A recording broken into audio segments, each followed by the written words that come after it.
Madam, shall I provide the introduction, madam? Yes, madam. Yes, sir. Yes, sir. Madam Usharani, madam, can I do it, madam? Yes, sir. We can proceed, sir. Okay, madam. Good morning to all the participants present over here. Thank you for patiently attending the STTP for the last 2 days and interacting with the session persons providing the lecture in a very good manner. And thank you for all the participants for kindly joining the session at the earliest. And I request Dr. P. Usharani, the professor and convener of AAC STTP 3, to provide introduction about the session presenters. Thank you, madam. Thank you, sir. A very good morning to one and all present here. I welcome Dr. Sharmila Madam, Associate Professor, EEE Department, Anna University. It is my great pleasure to welcome you, ma'am.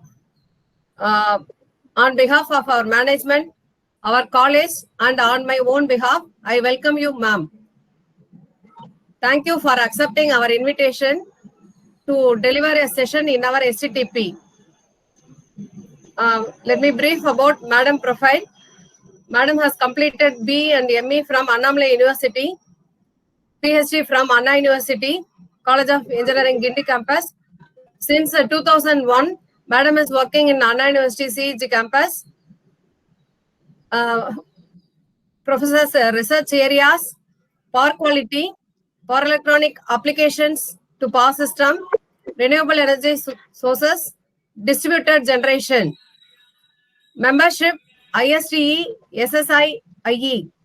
Research guidance: 10 members. Publications: international journals and national journals, more than 15. Sponsored projects: energy efficiency solar PV systems for 100 watt domestic application funded by CTDT in the year 2011-13, a cost of 1.5 lakhs. I welcome you, ma'am, once again. Madam will be delivering the topic power quality enhancement using DVR and UPQC. I want to share one thing to the participants. Our all STTP 1 and 2 videos are uploaded in our college website. I have given the link to your mail IDs. I think 1 and 2 participants. You can share the videos to your friends also. Kindly circulate the link. Otherwise, in YouTube, kindly check RMD Engineering College. You mentioned there we have uploaded all the videos, all the IIT, NITs, Anna University, and industry persons' videos are uploaded. Kindly view that and subscribe. I request all the participants kindly inform the message to your friends also. We are all in teaching field. Kindly inform them for the research purpose. It will be used. I once again welcome you, ma'am, for the session. Kindly take the session, ma'am. Thank you, ma'am. Thank you very much, madam. It's a great privilege to be here and share my experience for the RMD college.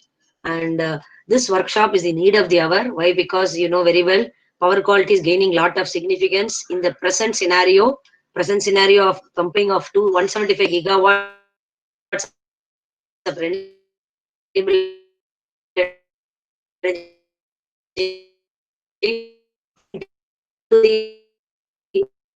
electric net.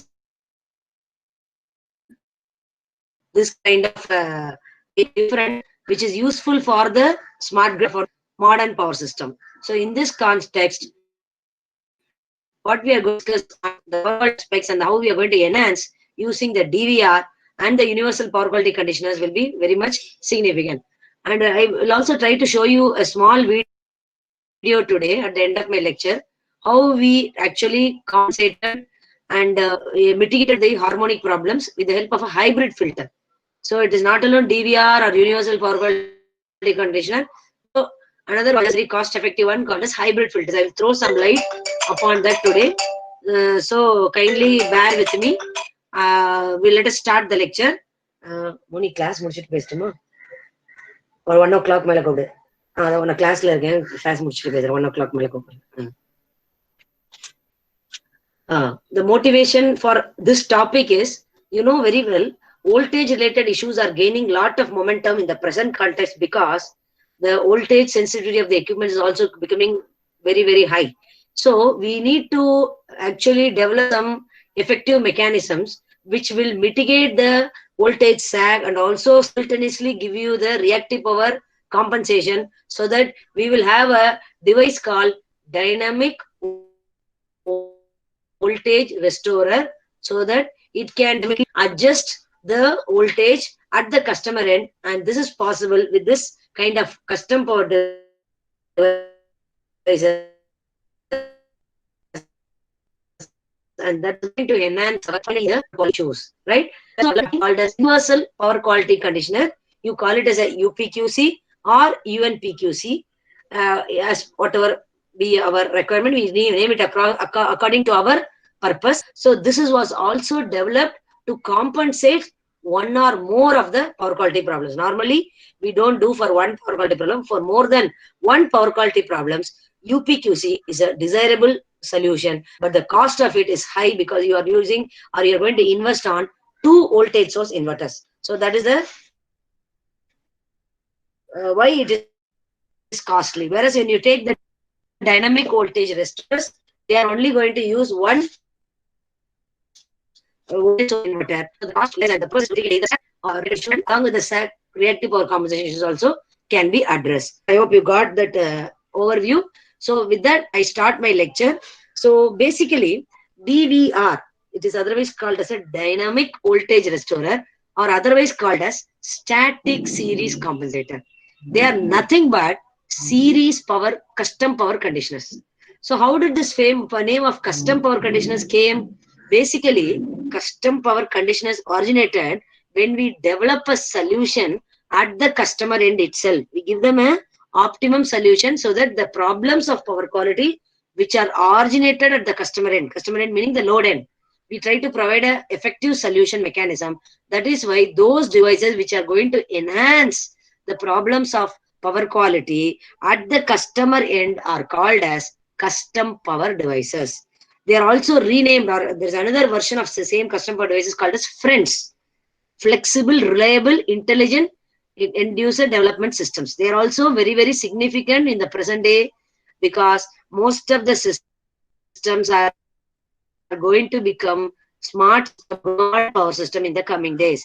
In those contexts, definitely power quality plays a vital role in eliminating the power quality issues. So in line with that, what we are going to discuss today is, we are going to discuss 4 topics with respect to 3 with respect to DVR and 1 simulation results with respect to UPQC. So what we are going to see is, we are going to see a 5-level diode clamp DVR.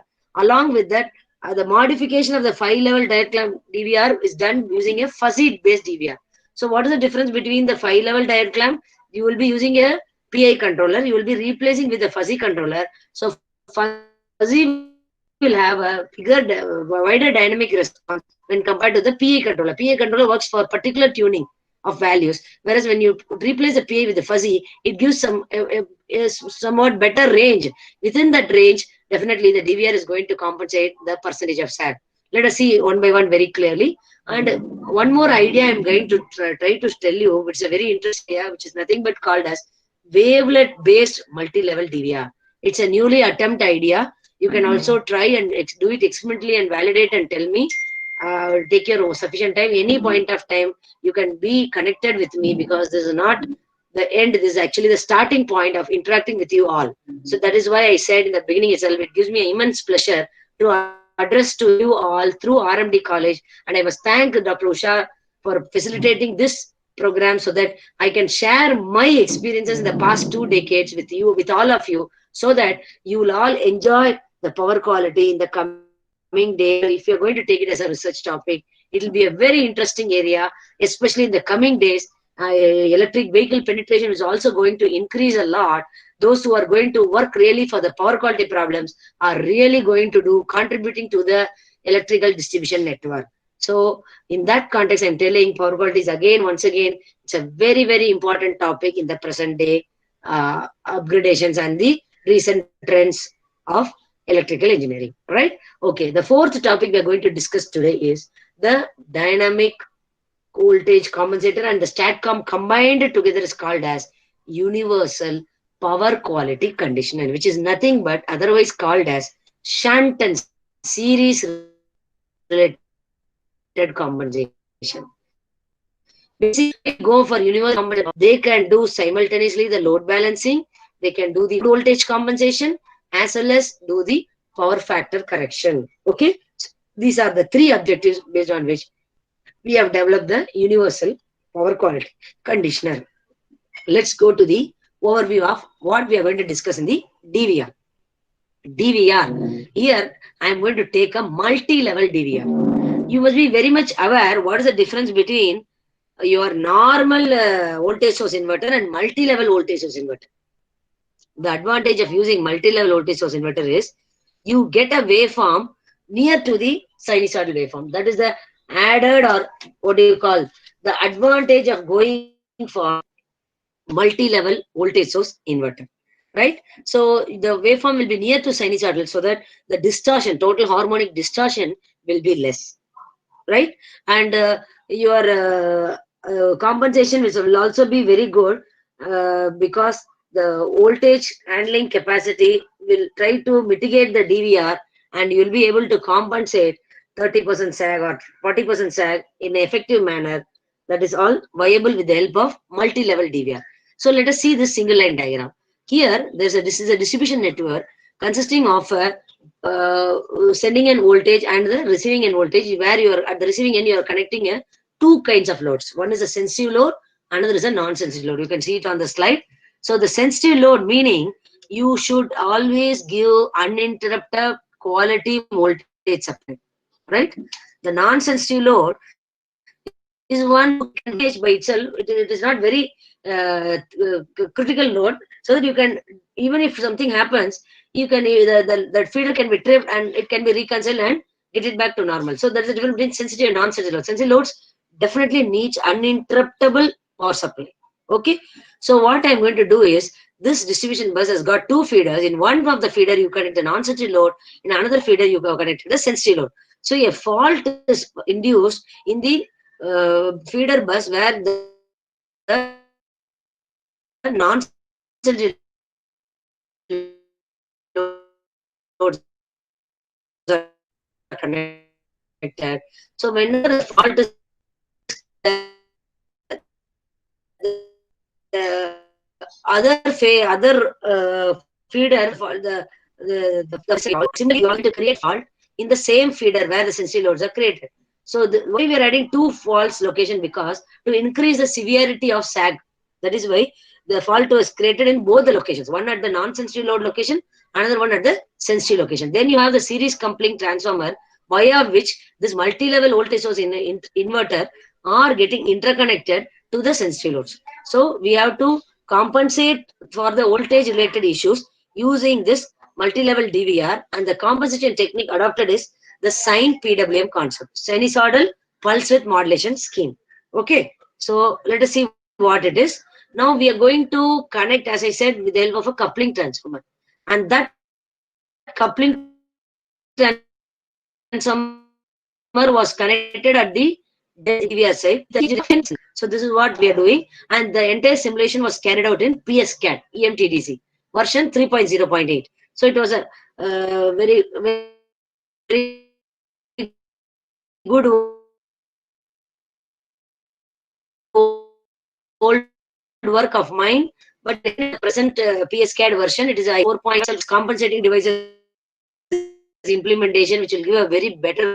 It is also equally compatible with MATLAB also. So even if you have done some simulations in MATLAB, you can actually run them on the PSCAD environment, provided you have a compiler which will accept the MEX files of MATLAB to the PSCAD. So that is another advantage of using PSCAD, right?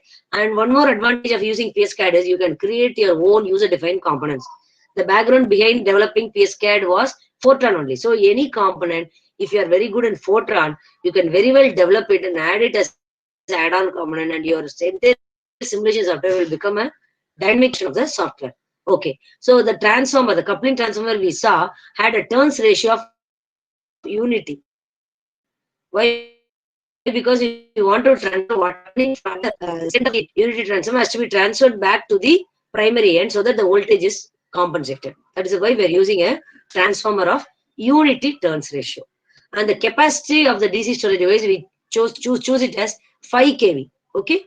So what we are trying to do is, during the simulation of 1.5 seconds, 0.3 to 0.6 seconds, I think 1.5 only. Let me see.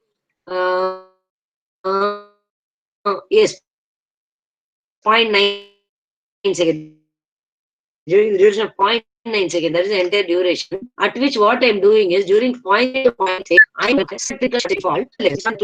These are the two locations, right? One location which is called as faulted location F. We denote it as F at the non-sensitive load, and another fault will be forcefully at the primary end of the series coupling transformer. That is called F. We are trying to induce the fault here. Okay. So what is going to happen is, class the fault is created. Wait பண்ண சொல்லுங்க. வந்துட்டு ஒரு 15 minutes பார்த்துட்டு அப்புறம் போக சொல்லுங்க. Sorry to interrupt. The fault is purposefully induced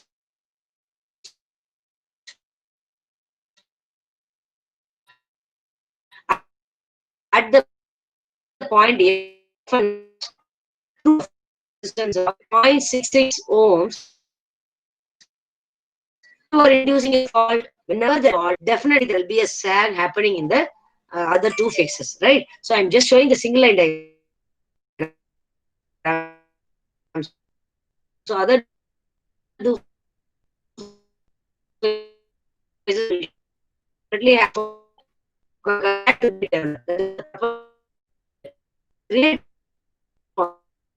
right? First, very well aware of it. Most of them, I hope, the ground mixture of electronics and power system engineers. So, to the knowledge of other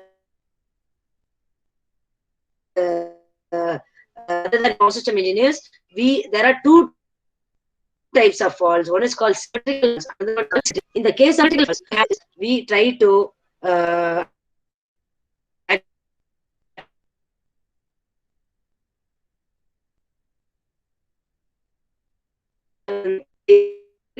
what is happening is, we try to have so let me see, let me tell in a theoretical manner. When the fault was created initially, the RMS voltage dropped by about 27% with respect to your reference value of 1 per unit. So if I want to use the voltage drop to 40% more, I can increase, or I can differentiate by creating more severe faults. Maybe a severe symmetrical fault I can create. I have created in the line to ground fault. Okay, so the worst fault is a three-phase symmetrical fault. If I create that, maybe the severity of the fault voltage drop will also increase. But again, the more the severity you're creating, the more the DVR also has to come into rescue to enhance the voltage profile. So it depends purely on the control algorithm or the control strategy of your DVR. Okay, at exactly 0.6 seconds, the fault will be withdrawn. So what is going to happen during 0.3 to 0.6, we can see it. And in the case we are going to monitor actually at the load end, so that we can witness it. Let us see, the sag of 27% is up, now is created. When you apply a symmetrical, okay, we have created a symmetrical short circuit fault only. I told it a single line to ground fault, but you can try with a single line to ground fault also and see what is the severity. Maybe the severity will be less, right? I think I created the worst condition of symmetrical short circuit fault. Sag was 27%. You can see it on the slide. This is the sag happening, and at 0.6 seconds, the fault is withdrawn. So what is our objective? The DVR should come for rescue exactly at the point of fault initiation and the rescue of the fault. That means at 0.3 seconds, your DVR comes into initiation, and it is going to provide you the compensating signals. Thereby, at 0.6, once the fault is cleared, till that time, the DVR has to supply its renewable energy, or it has to supply its reactive power compensation, so that the voltage is brought back to 1 per unit. So that is very well clearly seen here. Without DVR, there was 77% of voltage sag. With the initiation of the DVR, you could see the voltage satisfactory, but you cannot tell it is perfect. Why? Because you have to create short-time disturbances to see the dynamic response, right? So now what I do, I intensely create the short duration sags, right? So I now I reduce the time from 0.42 or 4.3, whatever maybe you call it, for 4.3 to 0.58. I create for some 5-10 cycles. So whether the DVR is able to respond. Yes, in that case also it is working very well, and you could see it is returning back to 1 per unit. And I showed you the phase voltage of the load without DVR and with DVR. So the without DVR there was a sag in voltage, and with DVR the voltage has risen up and it has brought back to the normal value. So what I can understand from this simulation is DVR is definitely capable of injecting the voltage in quadrature with your line current, so that you are going to ensure that there is only going to happen zero real power interaction except for the losses when the DC voltage was maintained by the capacitor, right? The exchange of the real power by DVR, energy source at the DC bus, which will supply or absorb the real power, right? So that is possible now. Exchange of the real power by DVR is happening here. So that is actually supplying or absorbing the real power in as per the cases. So during the faulted case, the DVR will be supplying the reactive power, and when the fault is removed, whatever the DVR is supplied, the same thing has to be absorbed back by the DVR. So during swell conditions, there was some kind of absorption of real power, and this is possible. DVR can also act like a real power compensator, provided we do some modifications in the control strategy. You can very well go through them in the paper written by Dr. Arindam Ghosh in the year 2002. They have given some ideas how to make the same DVR to operate as D-STATCOM. Okay, there was also limitation on the absorption of your real power by some of your DVR topologies, and voltage swells may not be effectively compensated. So what we infer is the kVA rating of the compensating voltage source inverter was actually found to be less for DVR when compared with the D-STATCOM, right? So the same whatever I showed you, this particular diagram, instead of putting a D-STATCOM, there's a DVR, you replace with a DVR. Instead of connecting in series with the help of series coupling transformer, you can use a shunt coupling transformer. So that will try to connect with the help of a multi-level voltage source inverter. The kVR required is actually going to be much less in the DVR when compared to the D-STATCOM. For the same scenario of applying a symmetrical short circuit fault, the D-STATCOM requires 272.8 kVA of kVA to be supplied to bring back the voltage to 1 per unit, whereas DVR requires only 129 kVA of energy to bring back the voltage to 1 per unit. So what we can infer, for the same scenario of voltage sag, when compared with D-STATCOM and DVR, DVR is preferred. I have done the simulation. I'm not showing here. You can do the same exercise with the D-STATCOM also, and from that only you can validate that DVR performance seems to be better when compared to D-STATCOM. So we also can carry out extensive simulation on the performance of DVR as a function of short circuit proximity. What do you mean by that function of short circuit proximity? It is nothing but if the fault is very nearer, the sag level may be quite high. So your DVR must have a capability to supply the fault.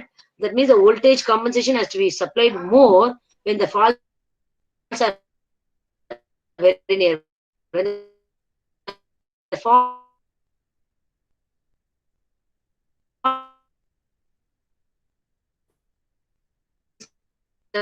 and the sag will also be less near to the sensitive load, right? This was due to the short electrical distance between the point of fault and the DVR coupling transformer. Okay, so that is the reason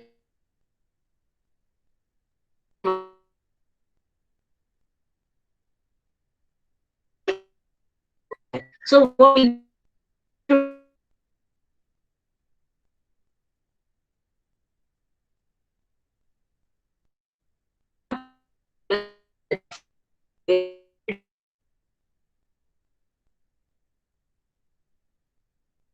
under the most stringent case of the voltage sag, being detected near the far away and etc. etc. We are going to create multiple scenarios so that for each and every case of the scenario developed, the DVR has to compensate and bring the voltage back to 1 per unit. If the DVR is going to give a better results, we can very well tell that the DVR is able to compensate effectively the voltage sag issues developed across the.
Sir, madam will be joining soon. Kindly wait for a few minutes, sir.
எப்ப madam cut ஆச்சு? நான் எதுல இருந்து repeat பண்ணணும்னு சொல்லுங்க. நான் எனக்கும் தெரியல. ஏன்னா யாரும் தெரிய மாட்டாங்களா ஸ்கிரீன்ல?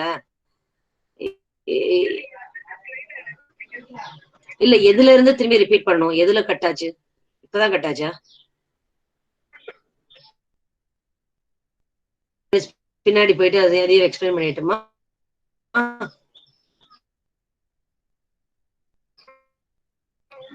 ஓகே, இப்ப வந்துருச்சு. Oh, sorry, it got disconnected. Let me recollect back whatever the last 2 minutes. What I was telling was I'm going to replace the PI controller with the fuzzy controller. So this is the schematic diagram of the system under study using multi-level DVR. So how does this system behave? I will explain this system before I go to fuzzy PI controller. Actually, I'm comparing this voltage with the RMS voltage. When you compare, there will be an error coming, and that error is given to the PI controller. So the output of the PI controller will be the change in error. Ma'am, kindly share your slide PPTs, ma'am. Madam, I have shared, madam. Why it is not coming? No, ma'am, it is not visible, ma'am.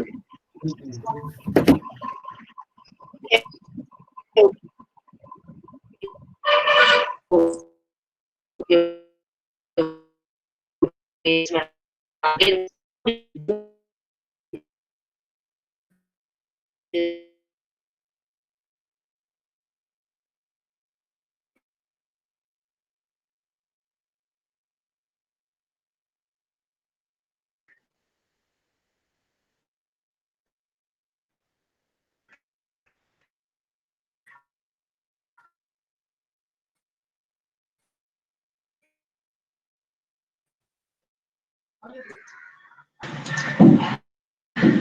Madam, present now is not working. Ma'am, kindly. Wait, now only it is coming. It's coming on, ma'am. Yes, madam. Now can you see, madam? No, ma'am, I think so. Now you should see, madam, because I've shared. Can you all see, madam? I think no. Now only it's coming, ma'am. It's coming, ma'am. Okay, now I'll Full yes, screen, madam. ma'am. Keep it in full screen. Ma'am. That's what full screen. Now can you see? Yes, ma'am. Anywhere it gets interconnected, please call me, madam. I'm not knowing No what's problem, happening. ma'am. Right? I'm very sorry. I think some internet problem. No Okay. problem, ma'am. We will Everyone respond. is having the same issue, ma'am. No problem. We are all faculty members. Thank you, ma'am. Thank you, madam. Thank you for understanding. So we'll resume back. So what I discussed was the control strategy, how I have applied for this multi-level DVR. So here, if you see, I'm comparing the reference voltage with the actual voltage. So what is happening? An error is being generated. That error I'm giving to the PI controller, and the output of the PI controller is nothing but the change in error. And that change in error I'm taking in terms of load angle delta, and I'm using that value for modulating my sinusoidal phase with pulse width modulation. So I'm comparing the carrier stimulating signal in order to generate the firing pulses for the multi-level voltage source inverter. So in the multi-level voltage source inverter, there are going to be 6 switches, 1, 3, 5, and 2, 4, 6. So what I do, I'm giving the firing pulses for phase A at 0 degree, and phase B, it is going to be 120 degree away, and phase C, it can be either 240 degree or minus 120 degree away. So in that way, I'm going to trigger all the 6 switches, and in turn, the output of the multi-level inverter are connected to the series coupled transformer. So this series coupled transformer are in turn going to inject the voltage in series to this feeder, so that the sensitive load during sag conditions are trying to overcome the sag by way of injecting the reactive power. The voltage sag developed at the sensitive load is enhanced, and the whatever sag, 27% sag, is enhanced to the normal value of 1 per unit, and I'm able to get a 1 per unit voltage profile. Thereby, my voltage profile characteristics are going to be enhanced, right? So this is how the system behaves, right? Madam, I will talk to you later after 1 o'clock. So this is how the DVR behaves, right? So what I'm now changing is I'm going to replace the PI with the fuzzy controller. So if you take this particular slide, only modification I did is I have replaced the PI with the fuzzy controller. And I also compared the performance of the fuzzy based PI controller with a 2-level voltage source inverter and a 5-level multi-level inverter. Why? Because when compared to 2-level means it is it's a not near to sinusoidal, right? It will have a positive V and minus V. That's all. So it will be square wave only. So I am going to compare the 2-level voltage source inverter with a multi-level voltage source inverter. Multi-level, I have restricted here up to 5-level. Why? Because I want to optimize the value, minimize the switching losses and conduction losses. So 5-level was viable for me. So I stopped with 5-level. But you can extend the level. Higher the level, the more the output voltage is near to sinusoidal. So that's the logic. But you have to hit a balance between the levels, because if you keep on increasing the levels also, what will happen is the switching and the conduction loss will try to increase. So you have to hit a balance between the number of levels. So let us come back to the control strategy. Here also, I'm going to compare the actual voltage with the reference voltage. So error will be created, and that error, I'm going to take it and give it to another input in MATLAB, so that it will give the prior value, before value of error, that is error before error value, so that both when I give us input, that output will be a change in error. So the fuzzy controller is going to take 2 inputs, error and change in error, and the output will be the modulating signal for the sine PWM. Okay, so this is what I have done, the only modification. Let us see how the fuzzy based DVR performance is doing when compared with the normal PI level. Okay. So here the fuzzy based DVR actually worked very satisfactorily for your changes in the operating load condition. So same time at 0.3 seconds, I'm creating the same fault, and at 0.6, I'm trying to withdraw. Why I'm keeping the same scenario? Because we have to validate our controller performance for the same test condition only. Keep varying the test conditions is not a right way to understand or apply see the feasibility of the control strategy. So same scenario, the faulted conditions are going to kept as one and the same only, right? If our only change we are making is we are replacing the PI controller with the fuzzy controller. Okay. So the PA controller, what happens is the KPK values have to be changed when you do load perturbation. But here, the fuzzy controller, you have already written rules, right? I have written 7x7 rules, right? It's a 49 rules database I've created. So all possible combinations I've taken care, so that whenever the load, small load perturbation is there, still the fuzzy controller is going to give an effective result when compared to the PA controller. Why? Because PA controller settings have to be changed for every load perturbation. That is overcome in the fuzzy controller. That is the only difference between the conventional PA controller based DVR and fuzzy based DVR, right? Okay. So we will see now the results with another third concept called as wavelet based multi-level DVR. So what is the uniqueness of wavelets? Wavelets is a very useful tool or a powerful tool. Why? Because you can try to extract the fundamental very easily. Once you are able to extract the fundamental, remaining will be your distorted components. So you can apply some mechanism to see what are the higher frequency components present in the distorted quantities, and thereby you can apply your compensating techniques. So here I am not going to prefer any one time domain or frequency domain approach. Why? Because there are so many in the research. But whatever, according to my particular presentation, I am applying wavelet based multi-resolution analysis because it is going to give me an advantage of variable window size. So the variable window size will help me to capture the sudden changes in the supply state, which were used to determine the sag start and end times, as well as the depth and the phase shift information. So these are possible only with the help of wavelet multi-resolution analysis, right? So there is also another advantage of using this the discrete wavelet transform. This discrete wavelet transform is one wavelet transform in the family of wavelet transforms, multi-resolution analysis. The advantage is I can actually detect my reduction of the fundamental voltage, and in turn I can generate a reference signal to drive the DVR for my voltage sag mitigation. So let us take the system under study. You could see now the same system only. Non-sensitive load is connected in one of the feeder, and sensitive load is connected to another feeder. Instead of creating a symmetrical fault, I am creating a single line to ground fault. That is the only difference between my earlier simulation and this present simulation.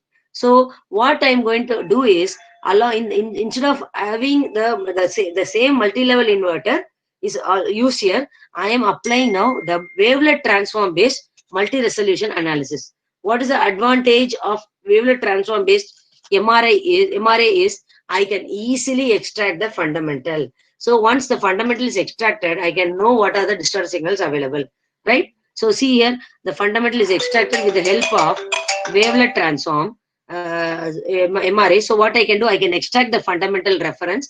I'm comparing the reference with the actual value. Again, once again, the error is going to generate. When you compare the actual with the reference, error will be generated, and that error is given to the PA controller. The PA controller in turn gives the load angle delta, right? So that is the modulating signal, and that signal I'm going to give it as an input to the sine PWM. So the modulating signal again is compared with your carrier signal, which is again is compared to give the firing pulses for the multi-level voltage source inverter. So then the multi-level voltage source inverter is going to create some kind of a because it's going to happen, it may create some switching frequencies, higher switching frequencies. So that I'm eliminating with the help of filter circuit, which are connected output end of the voltage source inverter. It is nothing but line reactors, right? These filter circuits will try to mitigate those harmonic issues if present during switching, and that in turn will be connected in series to via the series coupling transformer to the sensitive load. So this is the idea I'm proposing, and you can definitely execute and see, and you can also play around with the different wavelets and see. Here I have applied Dobischius 8 and Dobischius 10 because I want to sense the slow changes. The sag phenomenon is actually a slow change phenomenon, and the interval time was long, right? I said 0.3 to 0.6 seconds. The interval time is quite long only. So I applied now the DB10, and it will try to estimate or help me in detecting the start time and end time of this, right? Once I know the start and end time of the sag, what I should do, I should give input to this DVR to get initiated and come in rescue to improve the voltage. That is the objective of using DB10. So the line voltage was continuously tracked using your wavelet transform MRA, and the coefficients of the low pass and the high pass filters were represented by the vectors A and D respectively. A and D meaning approximations and details, right?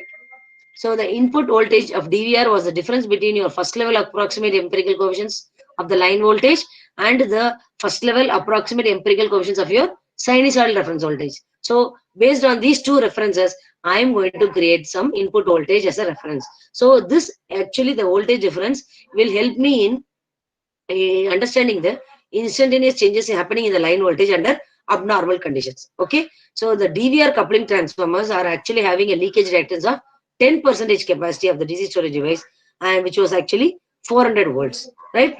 That is why we need to really see what is the operating voltage of DC storage device, right? Because the DC storage, the capacitor across the DC storage device has to charge twice the supply voltage so that it will be able to release its energy during the deficit time of voltage sag.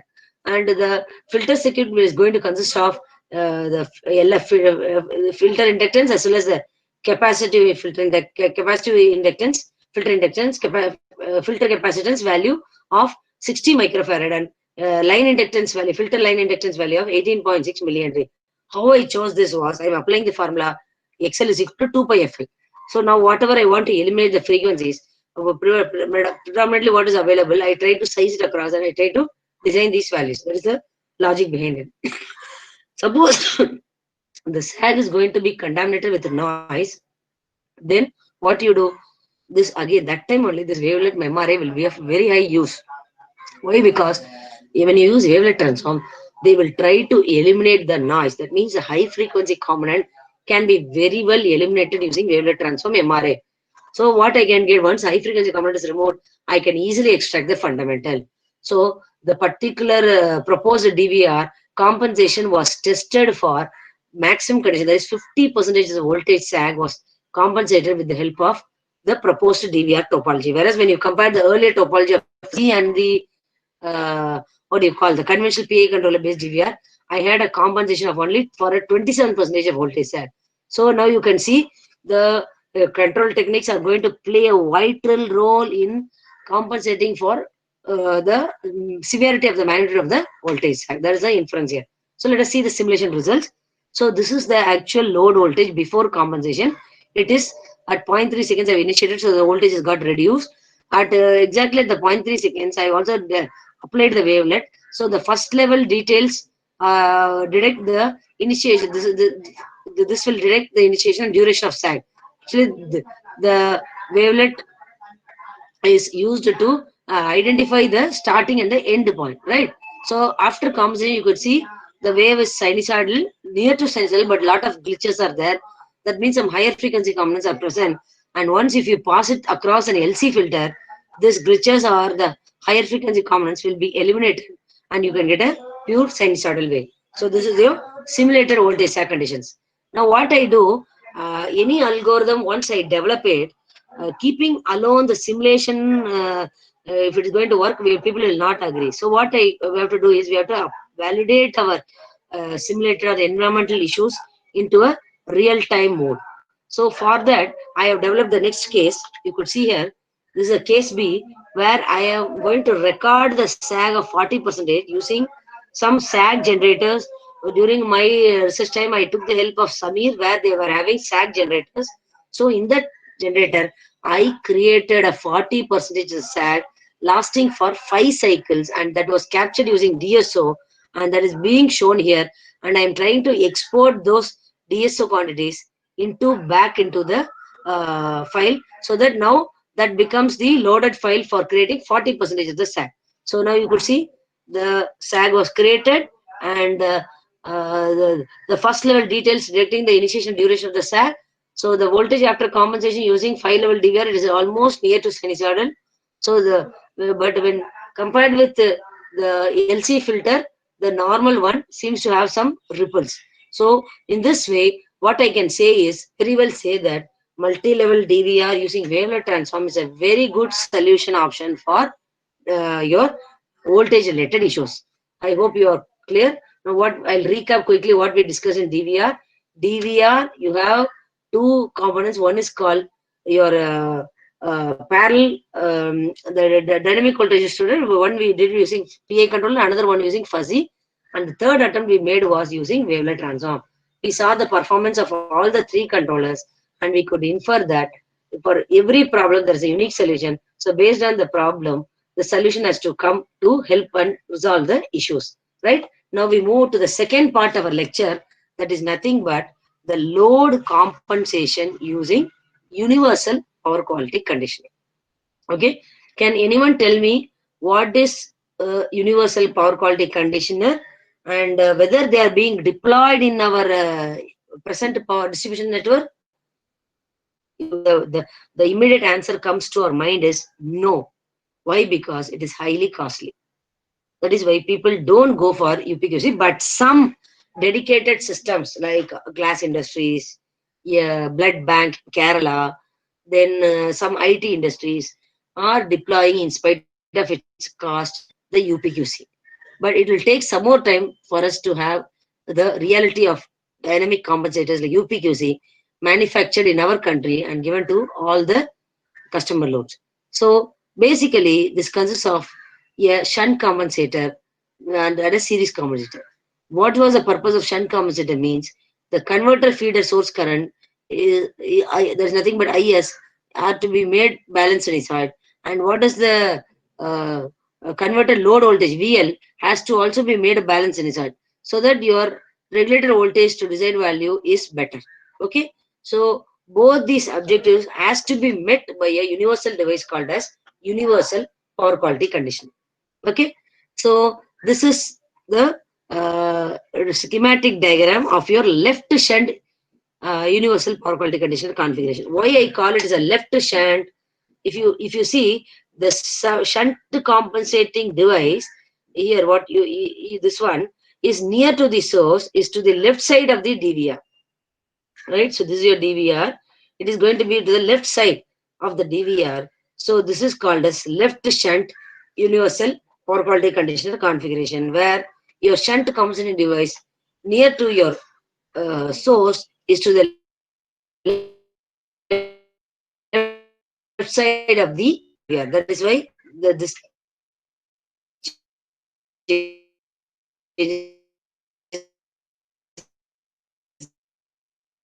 so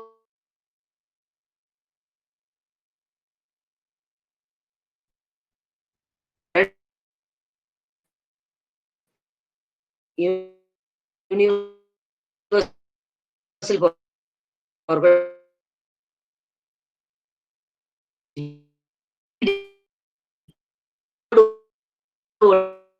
voltage is balanced sinusoid irrespective of the unbalanced or disturbed. The IS is balanced to the shape of the load current IL, which is nothing but IL. So what I can tell is universal power quality conditioner can be controlled using local variables. What are the local variables? Terminal load voltage and load currents, right? This universal power quality conditioner is going to be tested on a 3-phase 4-wire distribution system, right? So that is the preamble of the universal power quality conditioner. Let us now quickly go into the mathematical modeling and the simplified model of the proposed universal power quality conditioner. Okay, I'm going to create the scenario of load and source voltages are going to be unbalanced and the load is having an harmonics. So can you understand what I'm trying to tell? I am purposefully creating load and source voltages to be unbalanced, and some kind of harmonics I'm going to inject at the load end, so that how my compensator is going to work. It is not my compositor. I've taken the ideas from the paper called written by Arindam Ghosh in the year 2002. And it is just an extension of that. That is what being discussed here. So here objective based on symmetrical components will be done, and similarly generation of reference series compensation voltages will also be done simultaneously. Right?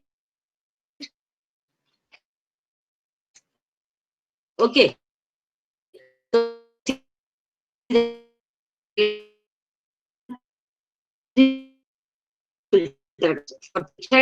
I want I try to declare load reference as Vm sin omega t plus theta for A phase. For B phase, it is 120 degree away, and C phase, it is plus 120 degree away or minus 240 degree. Anything can be done.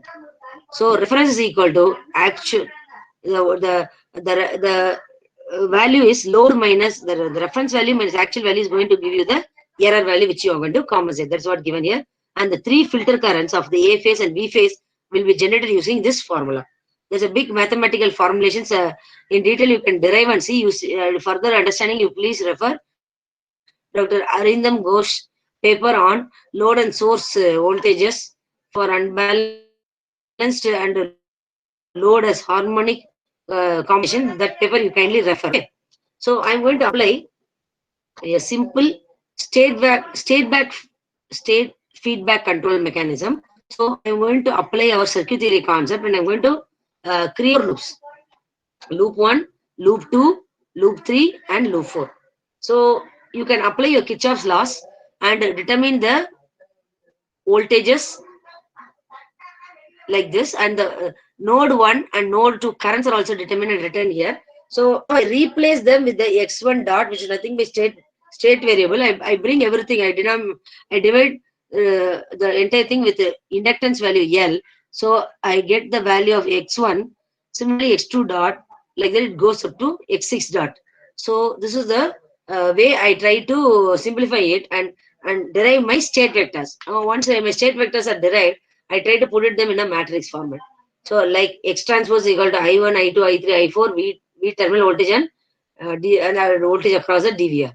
Right? So the X dot of that can be written in a generic state space equation is given as follows: Ax plus B1 Vs plus B2 into U control vector. So where the matrix A, B, V1, B2 and U are given here. Right? We can see that this is how the 6 cross 6 matrix are derived, and the state is given as Z dot is equal to PAP inverse into Z plus PB1 Vs plus PB2 U. Right? So now what is going to happen? You're going to generate your control vector U in terms of Z and Z reference. So this is our state equation being transformed. Now I'm going to apply LQR. I apply linear quadratic regulator. You can try for your present controllers like internal model controller. Modern predictive controllers can also be extended here and seen. And you can also use sliding mode controller, quasi sliding mode controller also.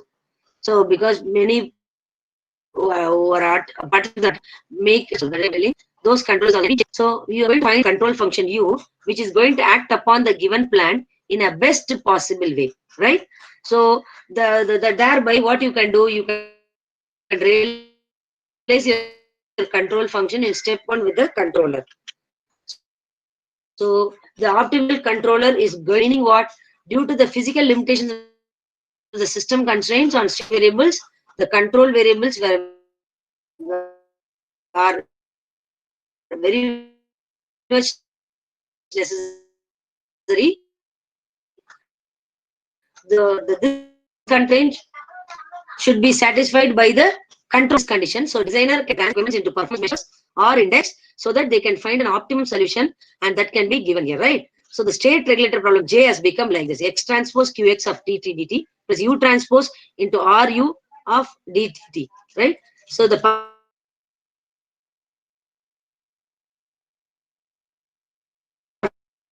performance index J was infed into the Q into Z minus Z reference plus U transpose RU with respect to time. You're going to integrate with respect to 0 to infinity, right? So apply the LQR and you'll be determining the Q matrix, K matrix, K and A transpose P plus PA minus PBR into B transpose into P is equal to Q. So once I'm able to write my system in this format, I can definitely generate my compensating current, filter currents, and compensating voltage. These become an important variable in the hysteresis controller, and also the so low voltages and the improve the source current, right? So that is why I have given more for source currents, and that will be given as IC2 load in terms of impedances Z1A, Z1B, and Z1C. Z1A is 1.8 plus J 1.5. Z1B is 2.5 plus J 1.2, and Z1C is 1.2 plus J 2.1. Why I have shown you? Because I'm going to create an unbalanced load, right? So you see all the three phases are having unbalanced loads. So this is the capacitor voltage, the feeder impedance, shunt active filter impedance, series active filter impedance, shunt active filter reactance, and series active filter capacitor reactance are all taken from the tabulation. So based on your system specification, a gain matrix was given by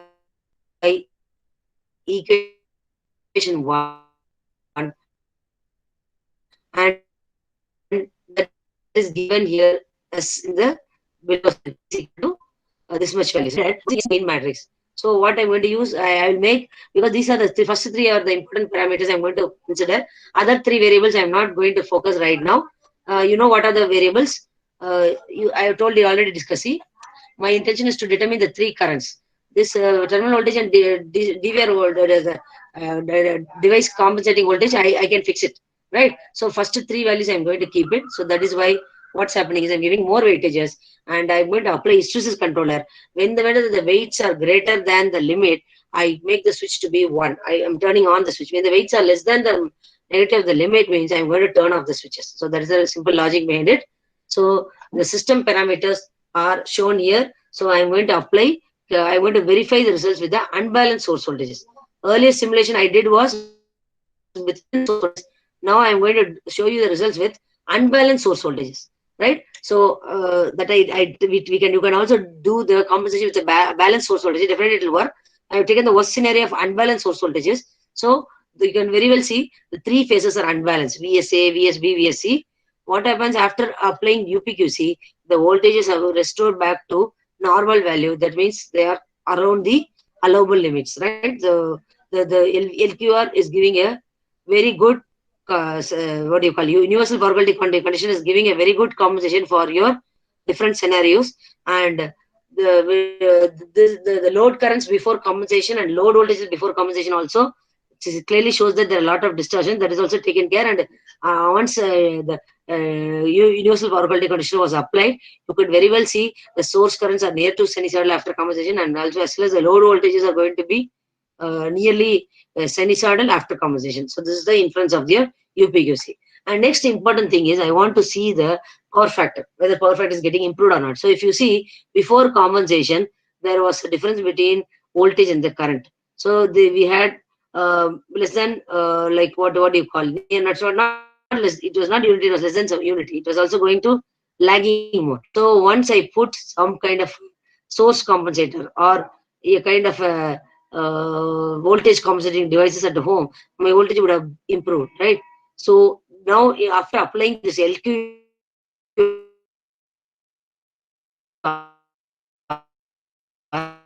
I could see that my voltage power factor is 0. 0 meaning cos phi is 1. Okay, so this is in terms of the frequency spectrum of the source current. So here you also see the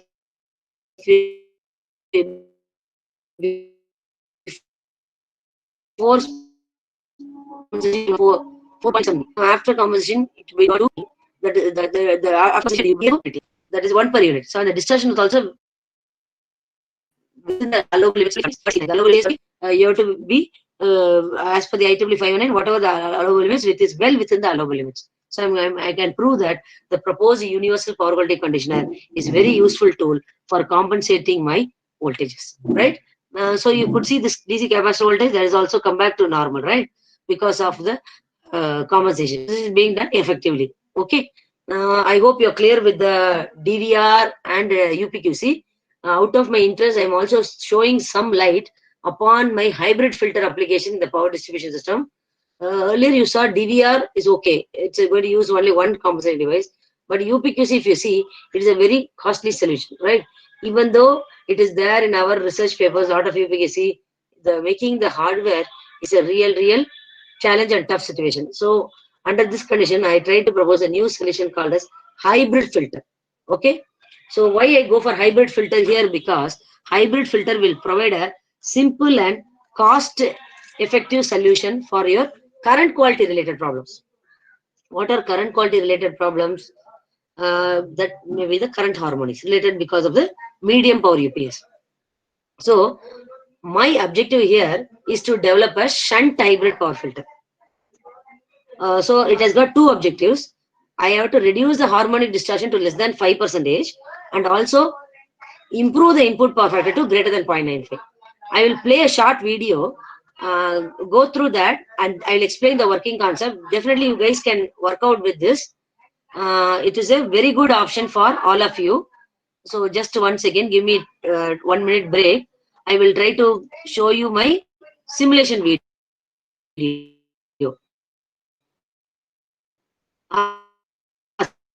So the hardware video which we developed in our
just once again, madam.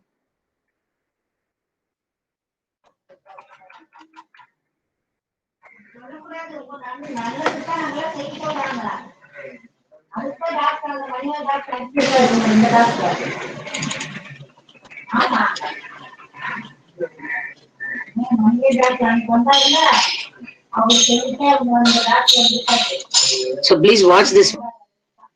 It will be very informative to see how the voltage, the power quality is getting compensated. I have created, I have connected the load here is UPS load, and that how that UPS load is helping in the compensation of it.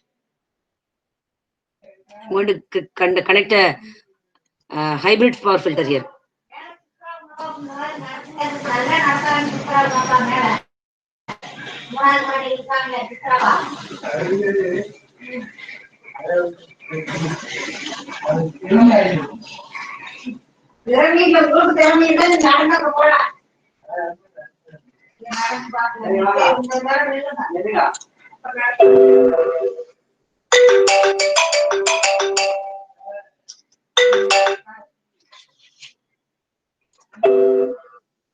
Hello. Sir, in a class யார் பேசுறீங்க sir? சரிங்க sir, கொஞ்சம் அப்புறம் பேசுறீங்களா sir? நான் class எடுத்துட்டு இருக்கேங்க sir. ஒரு 2 o'clock பேசுங்க சார். 2 o'clock பேசுங்க. Thank you.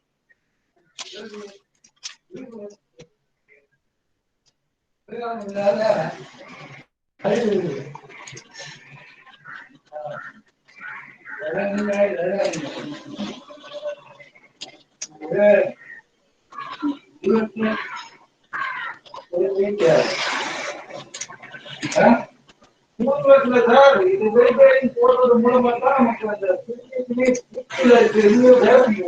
again, madam, signal, the video is not, now it's coming. Can you all see the window, sir? Yes, ma'am. Yes, ma'am. It's coming, ma'am. We can wait, ma'am. No problem. Because this video will help you give you some idea.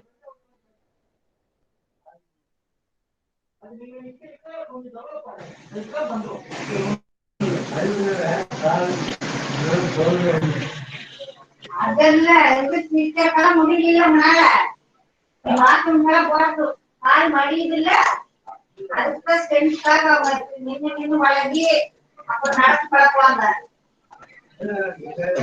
நின்று நின்று பழகுங்க அப்பதான் உங்களுக்கு எப்படி ஒரு இதுதானே அப்பதான் நல்லா நடக்க முடியும் பாத்ரூம்ல போக முடியல கால் மடியுது இல்ல பாரு அதுக்காக அதுல பேண்டேஜ் போட்டு கட்டிட்டு சொன்னாங்க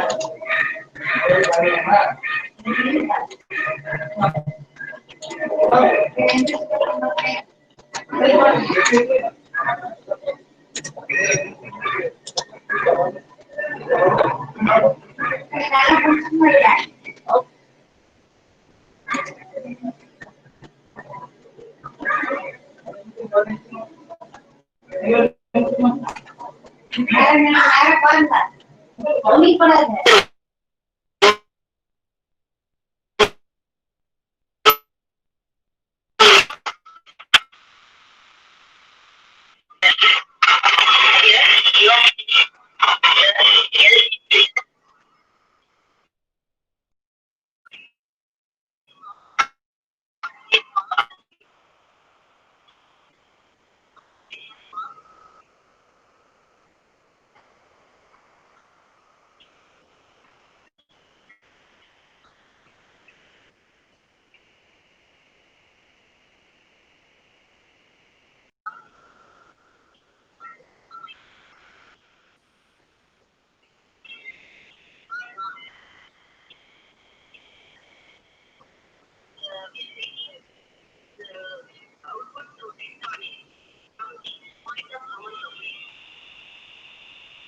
So what you inferred from this presentation, there are two filters. One is the shunt filter, another one is a passive filter. So as discussed, the load taken here medium UPS. The medium I know they will use 6. So 6 pulse rectifiers, when you on them in discontinuous current mode, they will be drawing actually peaky currents and help in create a harmonics in the range of 50 to 14%, 15 to 40%. So this much added seriousness of harmonic problems onto the Indian conditions, wherein your input and your input impedance are going to be very high, as well as the frequency fluctuation experience will also be wider only.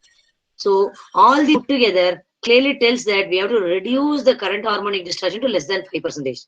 So in the video, you saw the passive filter was trying to do the coarse filtering, and your hybrid, shunt active filter was doing your fine filtering.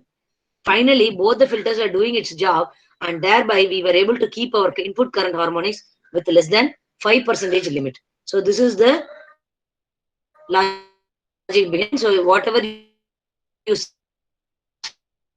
as a hardware, I'm showing this as a systematic system configuration of your filter.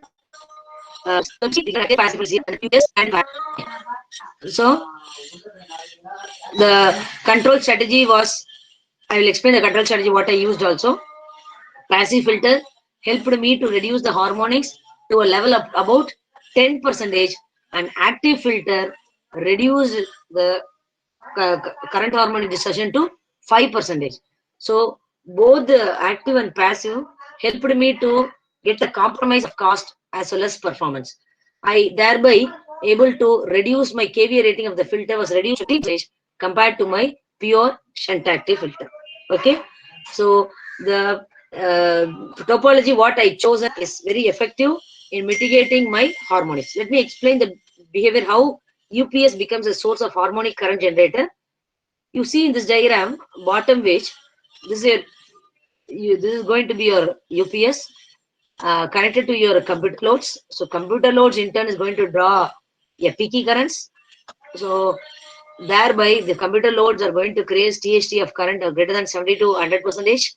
So what I must do, the output of the UPS will be definitely highly distorted, and if I measure at the output end, my THT will be greater than 60%. So it clearly tells that the presence of harmonics in the upstream of a UPS was only due to the fact that it is actually drawing the power from the upstream AC and into a SCR rectifier, followed by a DC capacitor, forming a load called RCD type of. So the most common type of rectifiers or charges used in the industrial environment is completely high and DC used to get a smooth DC output. Okay, so what we are now proposing, we are proposing a hybrid filter, which is nothing but this is compensate for harmonic and also linear by changing the power factor to be greater than 0.95, and the THT in current should be less than 5% at full load condition, whereby KVA was equal to kilowatts. So let us see what I'm trying to project. So this is the view of it. I'm applying a sinusoidal voltage. Still the computer is going to draw a non-sinusoidal current, and the THT is going to be greater than 70 to 100%. Hybrid, my THT came down to less than 5% of current. Current THT was less than 5% and power factor was 0.95. So this is my objective.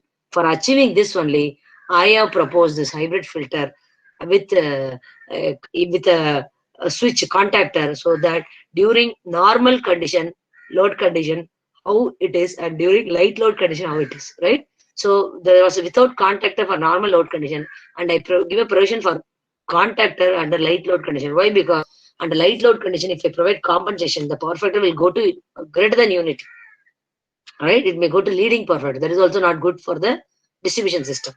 So I open the contactors during light load condition. During normal load condition, I'll be having with the contactor I'll be connecting, right? So that the compensation is done effectively. So in the right side you can see the shunt active filter, and the right side you can see the shunt passive filter. So both are forming the hybrid filter, and they are helping in the compensation of the system. So the power rating for the proposed shunt active power filter was in the range of 30 amperes, and we took some help of a UPS manufacturing company, and we were able to utilize the shunt hybrid power filter for harmonic elimination as well as reactive power compensation. Okay, so the shunt active power filter mainly used a reference current calculator. What was the purpose of your reference current calculator? Was the reference current calculator was based on the synchronous reference frame theory. So there are many techniques for compensation, like bang controller, fuzzy controller, and what else, like your QMC, sliding mode controller, etc. So I have used here is synchronous reference frame theory, which seems to be a very good solution and a cost-effective solution for implementing the control strategy. The switches were used of IGBTs, and the PWM inverter with the DC capacitor and switching frequency ripples were a filter were also calculated. And I'm going to sense the three-phase voltages and currents across the source end by using Hall effect sensors, because they will give you the exact time stamping of the voltage and current signals, which is taken as a reference signal to the controller. So I'm going to use definitely Hall effect sensors for this, and I have to maintain my DC link voltage up to 750 volts. That is very, very important.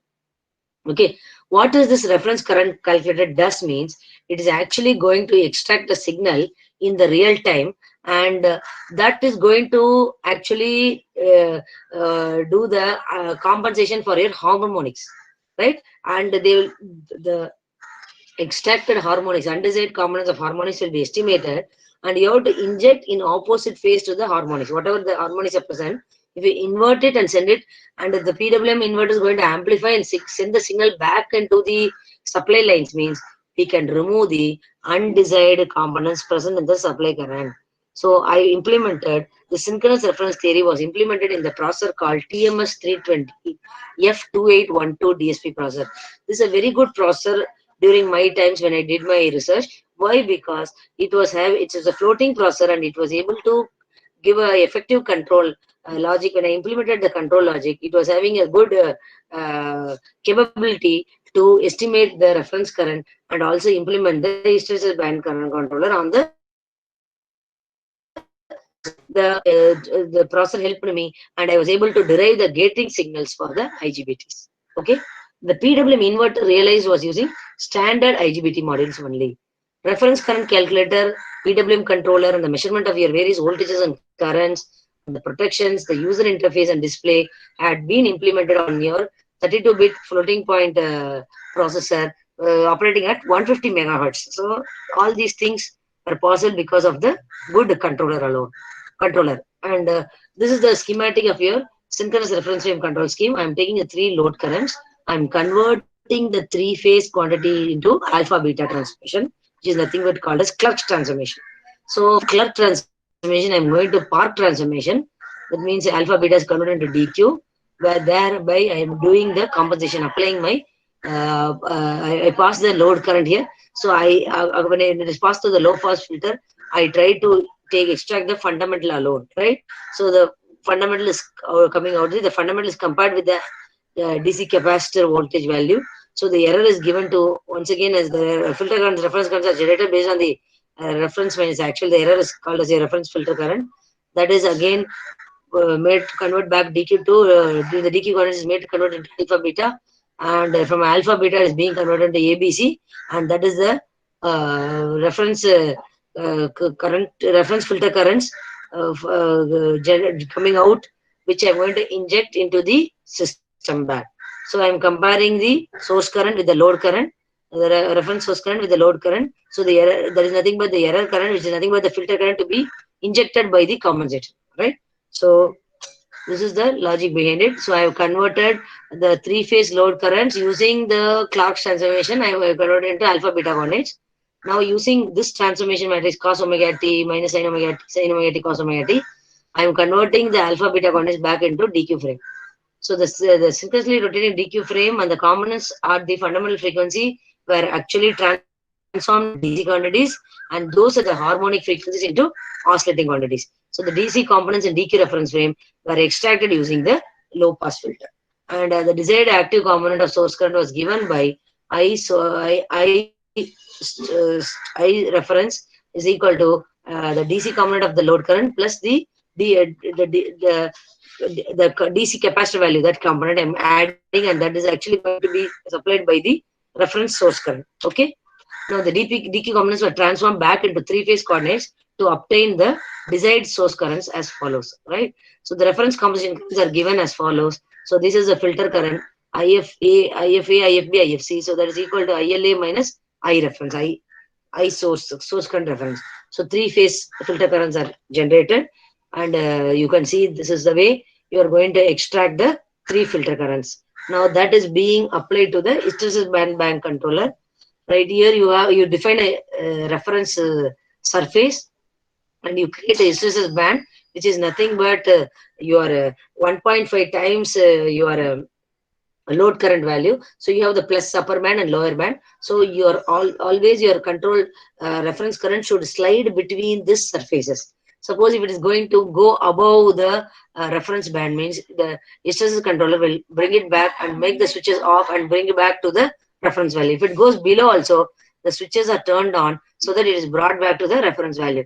So turn on the switches S2 and S4 will going to apply the negative voltage, and turning on the switches S1 and S3 will apply positive voltage. So in this way, I am able to give a effective control of your hysteresis current controller, right? So the simulation and experimental system parameters are shown here.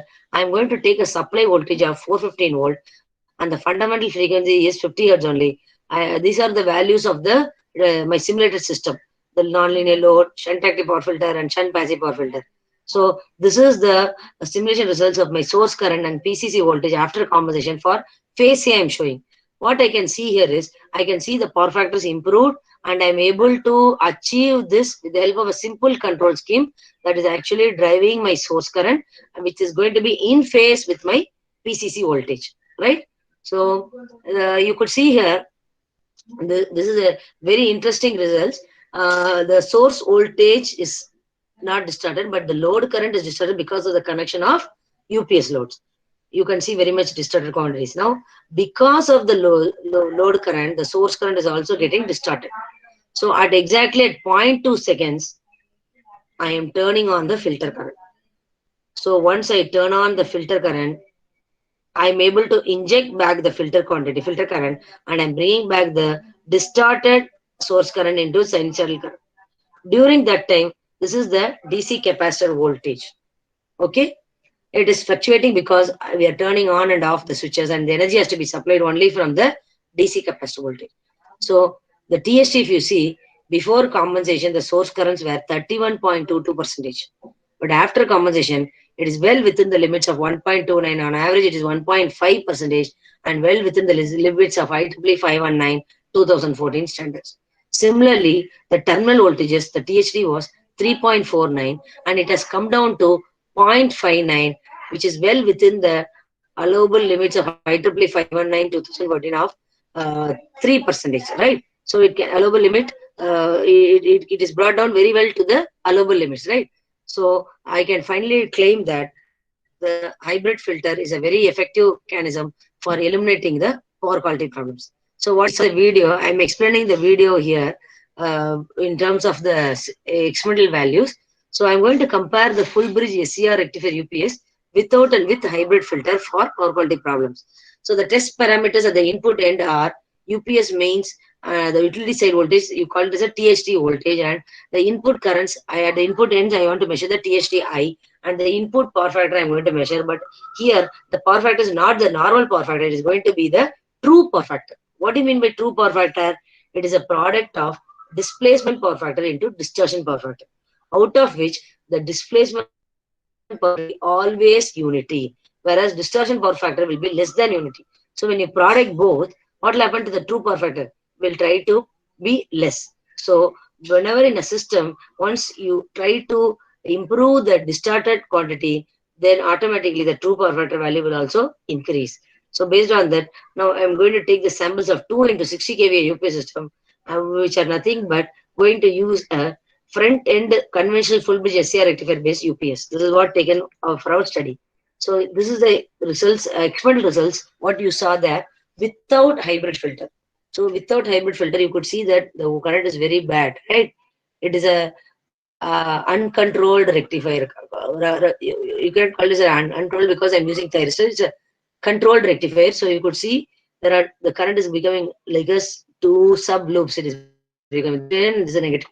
And when you measure the THD, definitely very high than the allowable limit. It is 41.30 for current and voltage 11.64. But the allowable limit says that the current THD should be less than 5% and the voltage THD should be less than 3%. But the kilowatt is also not equal to kVA. Can you see here? It is 19.7 and here it is 26.9. So what I can tell is UPS is actually injecting the harmonics into the system. Now I turn on my filter. With hybrid filter, what's happening? My THD is brought down to well within the limits of less than 5%, and my voltage is also well within the limits of 1.63%. So you could see the voltage and the current has improved very drastically, and kilowatt became equal to kVA. So hybrid filter actually suppressed the harmonics to less than 5% and improved the power factor to greater than 0.95. This is the inference from the diagram. Now I want to see the performance, how active filter performed well or passive filter performed well. So for that, what I'm doing is I'm going to keep with the passive filter and without active filter. So with passive filter means the passive filter only will do coarse filtering. Passive filter only will do coarse filtering, and active filter will be doing what do you call a fine filtering. So that's what you see, the flat voltage still is prevailing in spite of using passive filter. But when you use active filter also, that is hybrid together, this flat voltage will be improved. And maybe in the next slide, if you see this is without passive filter and with active filter. All right, can you see? Then that clearly tells that. Let me finish this. Then I'll come back to hybrid filter.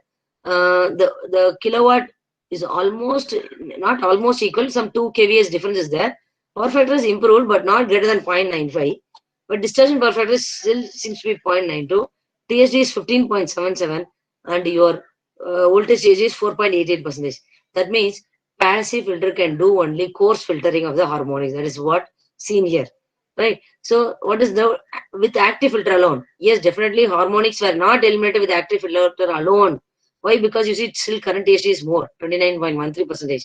So this is the experimental result of the same full bridge SCR based UPS without passive filter and with active filter. So the voltage, instead of flat top voltage, is having a lot of distortion quantities.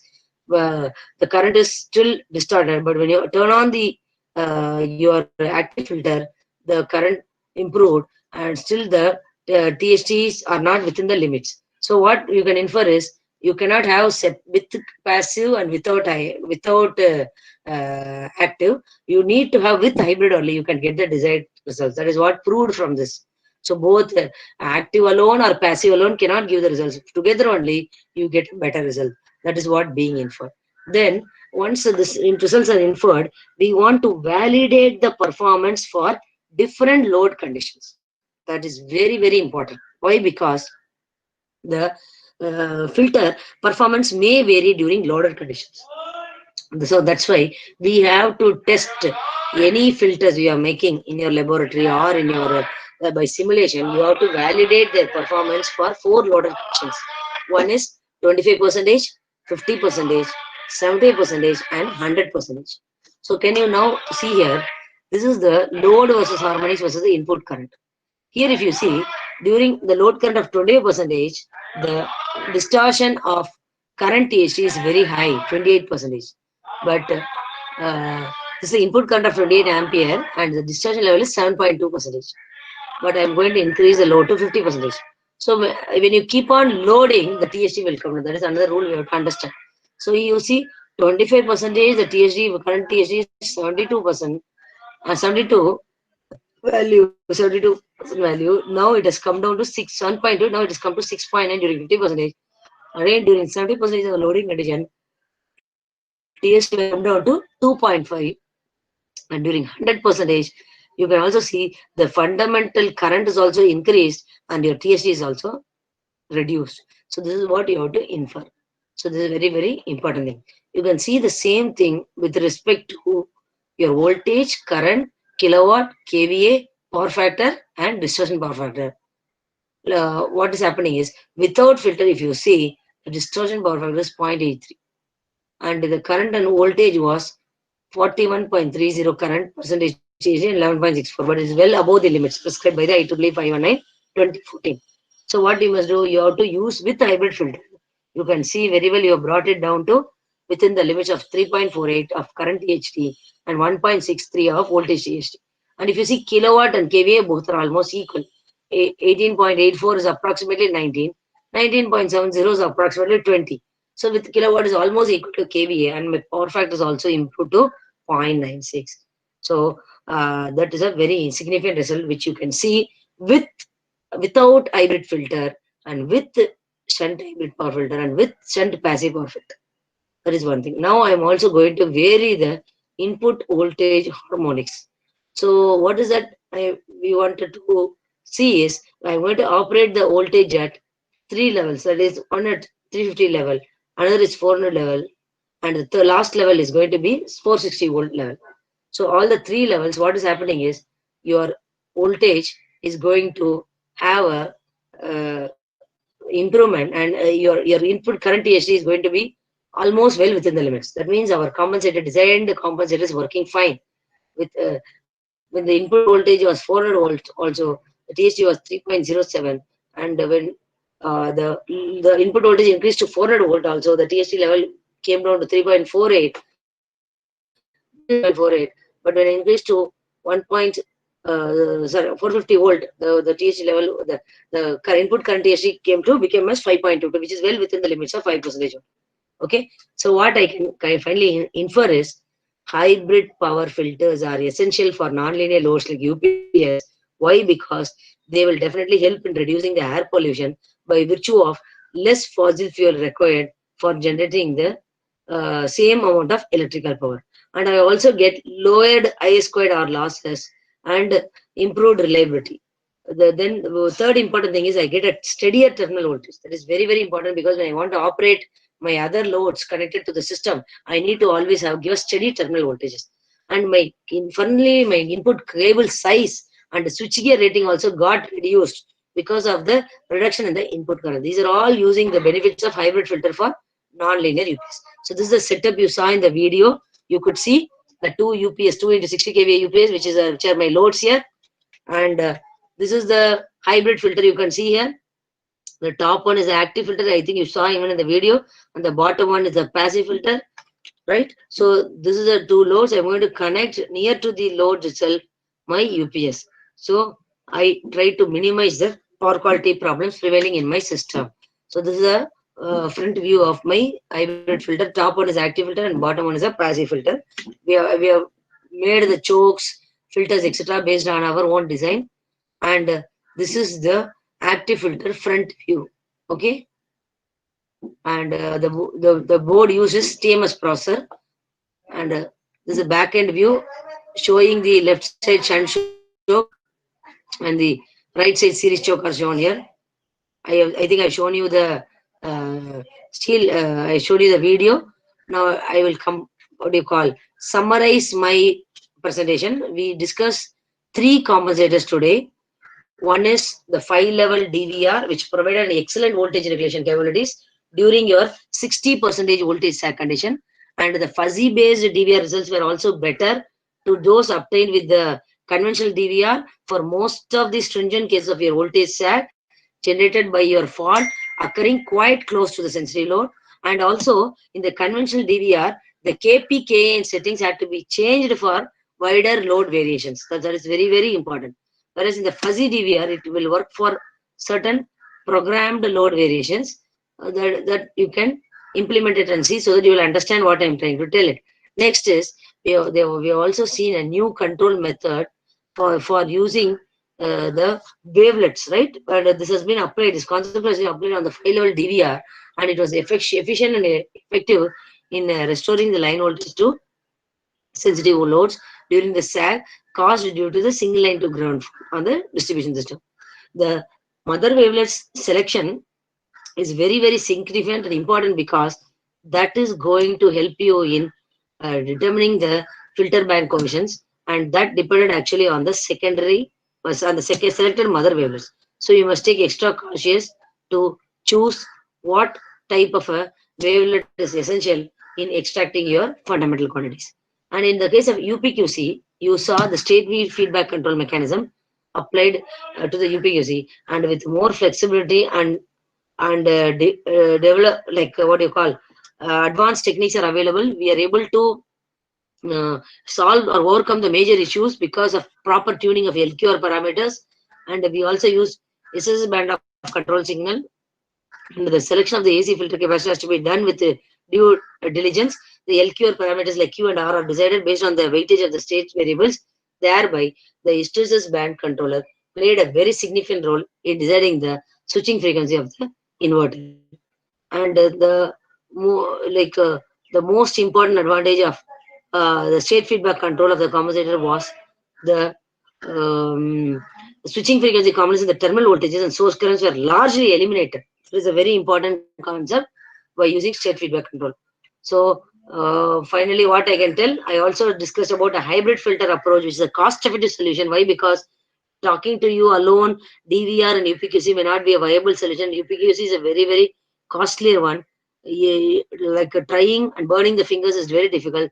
That is why I propose a cost-effective solution for industry perspectives. So the proposed hybrid topology helped in reducing the input current THT to greater than 5% of the full load, and maintain the input buffer factor, that is to be greater than 0.95 under all loaded conditions, which we checked it, and to control the power rating, or to reduce the power rating from the active part of your hybrid filter. So on a nutshell, I think you can all work in further. This is my scope for further work. You can do suitable modifications of your wavelet based algorithms in extracting the fundamental, and you can also try implementing them in a FPGA board. I tried in a DSP board. You can try in a FPGA board, and the controller can also be enhanced with hard working efforts. We can definitely improve the system.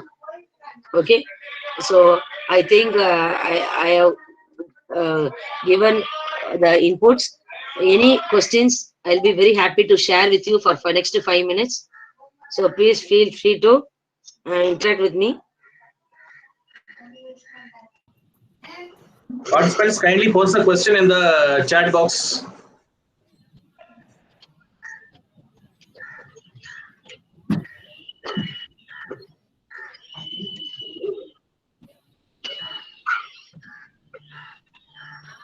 Sai Kumar sir.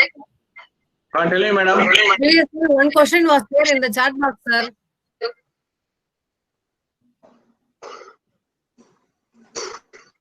Oh, madam.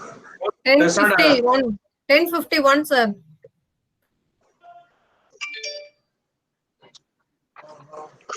You should have understood or not understood. Oh, yes. It was useful for you all participants, because the hardware, making the hardware is a real challenge here. If you really work hard, you can definitely do wonders in the present smart grid environment. Creating these filters are very, very challenging. So kindly make use of the FDTP programs or STTP programs like this, which will help you to understand the concepts in the coming days. So I'll be happy to share with you my knowledge at any point of time. So 1050, one question is there, sir. Kindly- Display agala, madam. Display agala, ennu therilla. Madam, the main grid is integrated with microgrid through DVR. The fault occurs in the main grid, then DVR will inject the repair voltage to the microgrid. But then same fault occurs in microgrid, then how DVR will work, and what is the control technique of the DVR? Okay, it's a good question. You are telling the fault will occur in the main grid. So there will be an inverter taking care of that. And this DVR is for compensating the voltage related issues, right? So there should be separate two voltage source inverters, one for microgrid and one for compensating your voltage related issues. So when there's a problem in the microgrid, that inverter should go in islanded mode. That's another big concept. You have to effectively control the inverter in that mode, and so that until the system becomes self-healed, you should not connect back the system. If you don't have this mechanisms, the system will collapse, right? Or the system will try to go in isolated mode, right? So to avoid that only, we try to provide these compensators. And the main grid, if it is going, even though it is going to be integrated with the microgrid, it cannot be done with the DVR alone. Right? More inverter will be needed, which will take care of the microgrid, and that inverter will try to disintegrate itself and go and go as a separate machine, and it will be operated in the islanded mode. Unless the fault is rectified, this kind of mechanism will not connected back. So this is the logic behind it. So you have to understand clearly what is happening in a distributed generation, right? The conventional grid is also there, distributed grid is also there, means there you need to have a converter, and here also one more converter. I hope the question is given a reply, and the same control strategy definitely cannot be used. You need to, because you're using two converters. So for that, already you have to have less than one cycle control. In the DVR, you follow any of the control strategy. A lot of control techniques have come in the literature. If you refer in the internet, this is a simple controller I've shown you. Advanced control techniques and very effective voltage control techniques have come into existence. If you can apply, you can very well control it, and definitely the same DVR will not work under that environment. You need to have a separate converter that will take care of the compensation. Is it okay, madam? Whatever you asked, is that answered? Yes, ma'am. Satisfied with it? Okay. One more question is there, ma'am. The chat box. Very nice. Yes, madam. Please tell, madam. I'll be very happy to, because more questions you ask, the speaker becomes more happy. If you don't ask questions, the person feels that you have not understood anything, or I have not taught with a justification. Any one thing should be true, right? Madam, another one question from Dr. NMG Kumar, madam. Okay. Which simulation software is used? How fuzzy has to be implemented in PSCAD? I have used only PSCAD, sir, for doing all the simulations. And the UPQC alone was done in MATLAB. PSCAD, how to use fuzzy implementation means you can write your rules in MATLAB, and you can interface MATLAB with PSCAD using a Fortran compiler. Okay, the Fortran compiler has to be connected back, so that it will run and it will connect. You have to run it in a MATLAB, and that MATLAB will generate MEX files. And that MEX files can be exported back to the PSCAD, provided you have a original license of Fortran compiler. So this is how I have done the fuzzy implementation, incorporating fuzzy rules in MATLAB, and the test system was created in the PSCAD. And why DVR? I saw that question. Why DVR is called as dynamic? Am I right? Yes, madam. Yes, madam. It is not a static compensator. All the devices which we discussed for the past 2 hours are dynamic compensating devices. That means it is taking instantaneous correction. You see there, 0.6 to 0.6 second, the fault was created. The DVR is dynamic. That is why it is responding and correcting the problems of voltage sag. If it is a static one, you call it as a passive filter. Passive filter is not a dynamic. It is only a passive in nature. But shunt active filters or series active filters are always dynamic in nature, because they try to sense the variations and try to turn on the other compensators so that you get the effective compensation, right? So it is called as a dynamic voltage restorer only. Dynamically, it is trying to change the voltage disturbance values so that you get an effective control over the system. Hope it is clear. Thank you very much, madam, for your valuable, very informative session. You have covered the topics of power quality enhancement using custom power devices like DVR, UPQC, and a hybrid filter. Both the simulation in PS card and hardware in DSP processor, you have shown with the case studies. Thank you very much, madam. It will be useful for the faculty members or attending the sessions for their research work. Sai Kumar, sir. Tell me, madam. Kindly stop recording, sir. We'll discuss with the participants, sir. Madam, can I put the feedback link, madam? Yes, sir. You can put, madam. Thank you, madam.